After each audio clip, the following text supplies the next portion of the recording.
সিলেটের জাফলংয়ে যারা ভ্রমণে আসেন কম বেশি সবার নজরেই পড়ে এই কালো রঙের পাথরটি।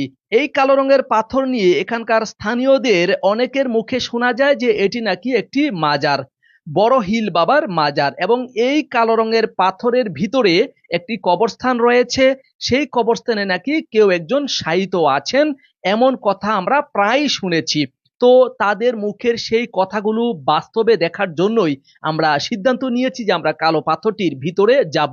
অবশেষে আমরা কালো পাথরের ভিতরে গিয়েছি এবং সেখানে গিয়ে এমন একটি বিষয় দেখেছি যে বিষয়টি দেখে রীতিমতো আমরা অবাক হয়েছি। আসলে কি এটি একটি মাজার? আসলে কি এখানে কেউ শায়িত আছেন, বা এখানে কি আসলেই কোনো কবরস্থান রয়েছে কিনা, সার্বিক বিষয় নিয়েই আজকে আপনাদের সাথে পুরো ভিডিও জুড়ে রয়েছি আমি রাসেল আহমেদ, আর আমার সাথে রয়েছেন আমার দুই ছোট ভাই। আমি আবারও বলে নিচ্ছি যে এই কালো পাথরটির অবস্থান ভারতের মেঘালয়ের ডাউকি বাজারের পাশেই, অর্থাৎ জাফলং এ যারা ভ্রমণে আসেন সেই জাফলং এর পাশ থেকে কালো পাথরটি বিশাল যে আকার, সেই আকারটা সবাই খুব সহজেই দেখতে পান। কিন্তু আদৌ ভিতরে কোনো কিছু আছে কিনা, বা লুকোমুখে যে একটি কথা কথিত আছে যে এটি একটি মাজার, সেই বিষয় কিন্তু এখনো ক্লিয়ার নয়। আমরা আজকে সেখানেই যাচ্ছি, আমাদের গন্তব্য কিন্তু সেই কালো পাথরের ভিতরেই যাওয়া। তো আমরা ধীরে ধীরে হাঁটি হাঁটি পা পা করে এগোনোর চেষ্টা করছি। শুরুতেই বলে নেই, আমরা পাসপোর্ট যুগে তামাবিল পার হয়ে ডাউকি যাই এবং সেখান থেকে গাড়ি যুগে ডাউকি বাজার পার হয়ে উমঘট নদীতে নামি। উমঘট নদী দিয়ে নৌকা যুগে পার হয়ে পাথরের সিঁড়ি বেয়ে উপরে ওঠার চেষ্টা করছি। কেউ কেউ যদি আপনারা যেতে চান তাহলে কিন্তু ডাউকির উপরে যে ঝুলন্ত ব্রিজ, ডাউকি নদীর উপরে, সেই ঝুলন্ত ব্রিজ পাড়ি দিয়েও আপনারা যেতে পারবেন। তবে এখানে সাধারণ জনগণের প্রবেশ নিষেধাজ্ঞা রয়েছে। আমরা যে বিষয়টা আমরা দেখেছি, এখানকার স্থানীয় একজন তাকে সাথে নিয়েই আমরা ভিতরে গিয়েছি বা যাচ্ছি। এখন কিন্তু হাঁটি হাঁটি পা পা করে আমরা সামনে এগোনোর চেষ্টা করছি। তবে যতই যাচ্ছি ততই মনে হচ্ছে যে আমরা পিছনেই পড়ে যাচ্ছি। আমাদের কাছে মনে হচ্ছে যে কেউ একজন আমাদের পিছন থেকে টেনে ধরছে, তারপরও আমরা তাকে ঝেড়ে ফেলে দিয়ে আমরা উপরে উঠার চেষ্টা করছি। যতটা না আনন্দ পাচ্ছি নতুনত্ব দেখার জন্য, যতটা না আনন্দ পাচ্ছি তার চেয়ে ভিতরে ভয় আতঙ্ক সবচেয়ে বেশি বিরাজ করছে। কারণ একেবারেই নতুন জায়গা, সম্পূর্ণ নতুন, এবং এখানে জনসাধারণ একেবারেই প্রবেশ করেন না বললেই চলে। একজন ব্যক্তিকেও আমরা ভিতরে দেখতে পাইনি। সবচেয়ে ভয়টা সেখানেই ছিল। আমরা কিন্তু সব ভয় দূর করে আস্তে আস্তে এই মুহূর্তে সেই পাথরের একেবারে তলদেশে চলে এসেছি। বিশাল আকার পাথর, আগেই আপনারা শুনেছেন বা দেখেছেন যে এত বড় দৈত্যাকৃতির পাথর, সেই পাথরটির নিচ দিয়ে কিন্তু একটি রাস্তা তৈরি করা হয়েছিল। তার মানে ধরে নিচ্ছি যে এখানে পূর্বে জনগণ আনাগোনা ছিল, মানুষের আনাগোনা ছিল।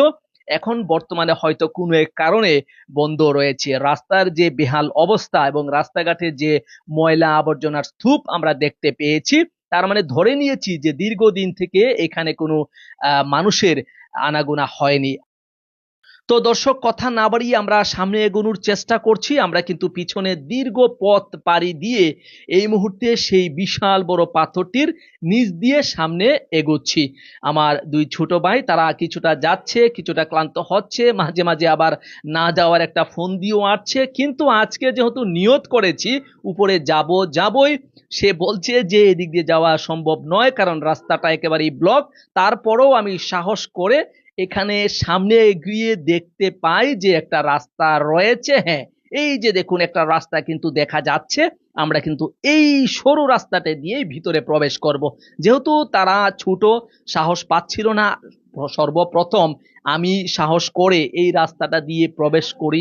এবং যেহেতু সূর্যের আলো আমরা দেখতে পাচ্ছি, সূর্যের আলো দেখতে পেয়ে সাহস আরেকটু বেড়ে গেল। তার মানে ধরে নিয়েছি যে উপরে কোনো কিছু একটা আছে বা খোলামেলা কোন একটা পরিবেশ আছে এখানে বসার বা দেখার মতো।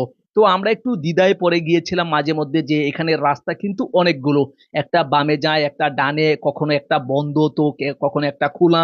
অবশেষে আমরাও কিন্তু কিছুটা হুচুট খেয়েছি, উপরে গিয়ে আবারও নিচে নামার চেষ্টা করছি। তার মানে উপরে যে রাস্তাটা ছিল সেটা বন্ধ, আমরা নিচে আবারও নেমেছি, নেমে আবারও দ্বিধায় পড়ে গেলাম, এখানে বামে একটা রাস্তা ডানে একটা রাস্তা। আবারও বললাম যে যেহেতু আলো দেখা যাচ্ছে, সূর্যের আলোটা দেখা যাচ্ছে, তার মানে ডানের রাস্তাটাই হবে আমাদের জন্য উপযুক্ত। অবশেষে যে আমার এক ছোট ভাই নাজমুল, সে কিন্তু ক্লান্ত পরিশ্রান্ত, সে বসে বসে বিশ্রাম নেওয়ার চেষ্টা করছিল। অবশেষে আবারও আমরা সামনে এগোনোর চেষ্টা করেছি। অবশেষে একেবারে চূড়ান্ত পর্যায়ে আমরা উঠেছি। সেখানে উঠে আমরা কোনো কুল কিনারা পাচ্ছি না, তবে রীতিমতো একটা বিষয় দেখে কিছুটা আটকে উঠলাম। হ্যাঁ, একটা পাথর, এবং সেই পাথরটার নিচে কোনো একটা কিছু দেখা যাচ্ছে, অর্থাৎ কবর সদৃশ কোনো কিছু, কবরস্থান সদৃশ কোনো কিছু আমরা দেখতে পাচ্ছি। কিন্তু আদৌ আসলে কি এটা কবরস্থান নাকি সেটা কিন্তু আমরা এখনো ক্লিয়ার হতে পারিনি। তবে এটা কিন্তু দেখতে পুরোপুরি কবরস্থান মনে হচ্ছে, কারণ হচ্ছে একেবারেই কবরস্থানের আদলে এটা তৈরি করা, এবং উপরে যে একটা চাদর দেওয়া ছিল, হয়তো বাতাসের কারণে সেই চাদরটা নেমে পড়েছে বা নিচে চলে এসেছে, এলোমেলো এলোমেলো হয়ে আছে সেই বিষয়টা। আজকে আমরা যে আশা নিয়ে এখানে এসেছি, আসলে কি সেই আশাটা পূরণ হয়েছে কিনা সেটা আমি এখনো বলতে পারছি না। তবে এই মুহূর্তে আমি কিছুটা অবাকই হয়েছি যে এখানে আসলেই কিছু একটা রয়েছে, কবরস্থান সদৃশ। এই যে দেখুন, এই যে পুরো যে জায়গাটা আপনারা দেখতে পাচ্ছেন, এটা কিন্তু একটা কবরস্থান সদৃশ একটা কিছু, এবং এখানে কেউ একজন শায়িত আছেন। এখন আমরা সেই লুকোমুখের কথা যে শুনেছিলাম যে এটা একটা মাজার এবং এখানে একটি কবরস্থান আছে, এবং সেই কবরস্থানে কেউ একজন শায়িত আছে। অবশেষে কিন্তু কিছুটা আমরা আঁচ করতে পারছি যে লুকোমুখের কথাটা আসলেই কিছুটা হলেও সত্যি। তবে এই পুরোপুরি এর ঘটনা বা এর পিছনের যে ইতিহাস, বাস্তবতা এখানকার যারা স্থানীয় তারা হয়তো তুলে ধরতে পারবে। তবে সেরকম কাউকে আমরা পাইনি বিদায় আমরা কোনো তথ্যই নিতে পারিনি। আমাদের সাথে যে ছোট ভাই ছিল ওখানকার স্থানীয়, সেও জানালো যে এই বিষয়ে সেও তেমন কিছুই জানে না। তো দর্শক, আপনাদেরকে দেখিয়েছি যে আসলেই কালো পাথরে কি রয়েছে সেই বিষয়টা।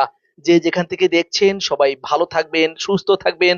আবারও দেখা হবে অন্য কোনো জায়গায়। সেই পর্যন্ত সবাই ভালো থাকবেন। আল্লাহ হাফেজ।